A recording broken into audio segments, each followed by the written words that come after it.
What is the crack, everyone? It's Ollie from B2B Sports here.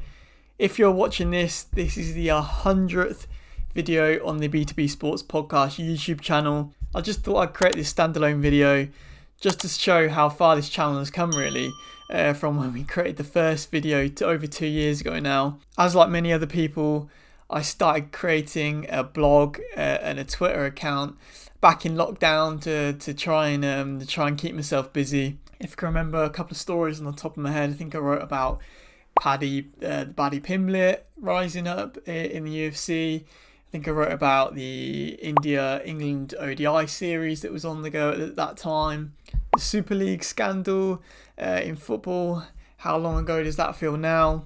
I also created a Twitter account back in the day, and I was seeing loads of people starting podcasts, talking about sports, writing about sports, and I was really inspired to try and sort of create my own podcast. I actually found a couple of lads who ran the Corridor of Uncertainty podcast, two guys which are in the same sort of situation that I am, just talking about sports that they loved, and they sort of inspired me and gave me motivation to start my own podcast, which led B2B Sports onto the podcast route.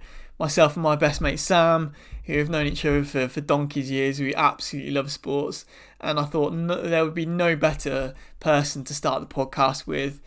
Myself, a Chelsea fan, Sam, a United fan, we both share the love of NFL and many other sports. We recorded many episodes on Anchor back in the day, which is now changed to Spotify podcasters. We used to make the podcast go live on YouTube as well, with just little animated graphics in the background from Headliner.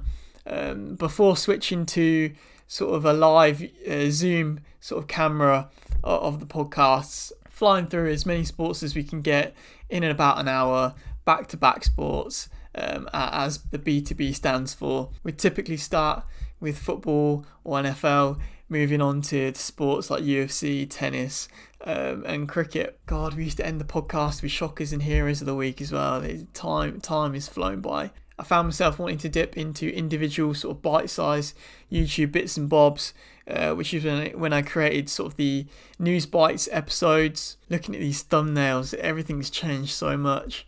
I like to think I've improved somewhat slightly. These News Bite eps ran alongside the podcast, but I had to be realistic. It was quite hard to post consistently, short form and long form, editing and distributing on social media, whilst having a full-time job, whilst having a personal life at the same time. So we took a little bit of a hiatus on the podcast over the summer, and I've come back with a new sort of format. I hope you've noticed in the thumbnails, and the bite-sized News Bites eps are back, and we've had a bit of an influx of viewers, likes and subscriptions, especially on the Minnesota Vikings videos, so I hope you really are enjoying those as well. Now, what's the future of the B2B Sports Podcast channel?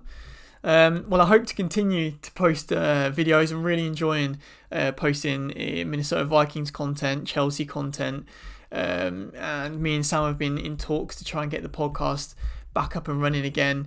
I like to really try and grow the channel, trying to have more subscribers, more listeners.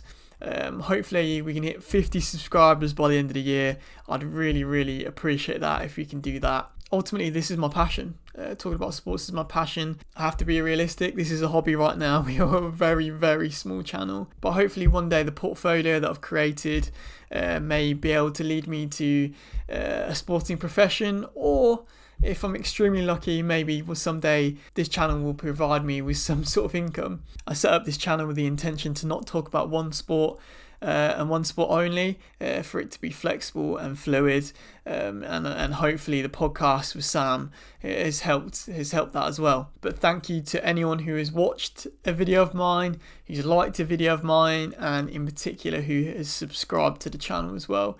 It means the absolute world. To be posting 100 videos on YouTube is absolutely crazy, and here's to many more. But thank you for watching and listening, everyone, and peace out.